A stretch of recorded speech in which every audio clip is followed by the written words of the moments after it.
আজকে আমি আলু বড়ি মাছের ঝোল করব। শিমও দেবো সাথে। বড়িগুলো আগে ভেজে নিচ্ছি, তেলটা খুব গরম হয়ে গেছে, সর্ষের তেল তো গ্যাসটাকে কমিয়ে দিয়েছি। এই বড়িগুলো ভেজে নেবো, তারপরে আমি মাছগুলো ভেজে নেবো। মাছের মধ্যে নুন, হলুদ, একটু লঙ্কা গুঁড়ো দিয়ে মেখে নিচ্ছি। মেখে রেখে দিয়েছি আধা ঘন্টা হবে। এবার আমি মাছগুলো সব ভেজে নিচ্ছি।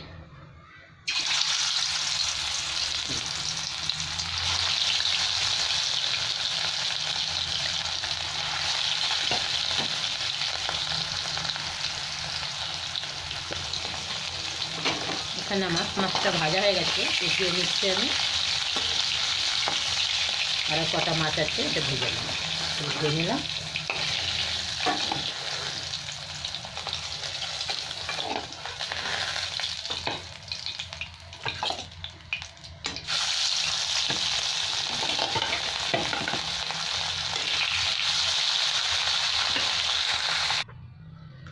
এখানে মাছগুলো ভাজা হয়ে গেছে, এই তেলের মধ্যে কালো জিরে দিয়ে দিলাম। এবার আমি শিম বড়ি, শিম আর আলু ভেজে নেব।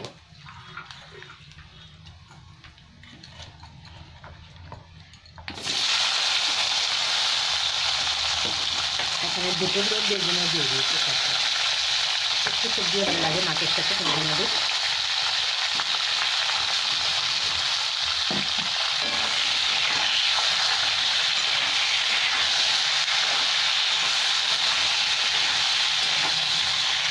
এবার আমি একটু নুন আর হলুদ দিয়ে দেবো।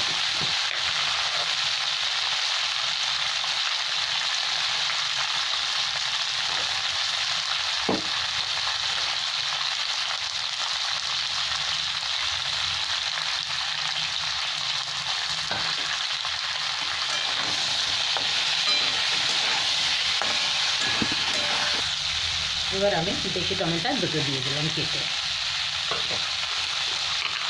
এখানে একটু লঙ্কার গুঁড়ো দিয়ে দিলাম, কাশ্মীরি লঙ্কার গুঁড়ো।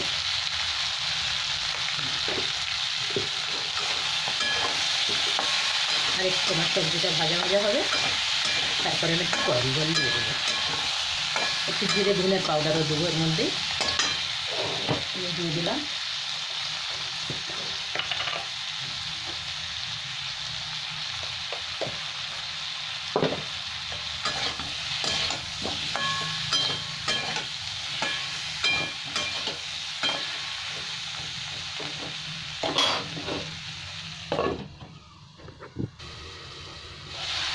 এবার আমি গরম জল দিয়ে দেবো। সবজি আমার ভালো ভাজা হয়ে গেছে।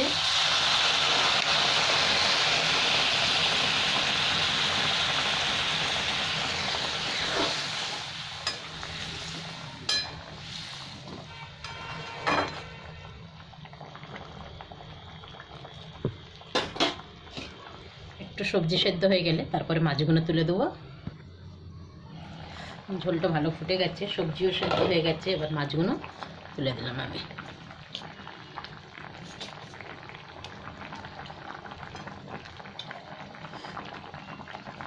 সাথে আমি বড়িগুলো দিয়ে দিলাম।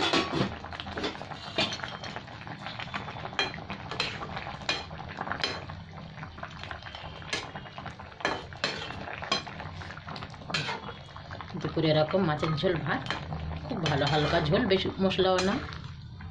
আলুটা মনে হয় সেদ্ধ হয়ে গেছে। সেদ্ধ হয়ে গেছে। আর একটু ফুটে গেলেই বন্ধ করে দেবো গ্যাসটা। মাছটা রান্না হয়ে গেল আমার।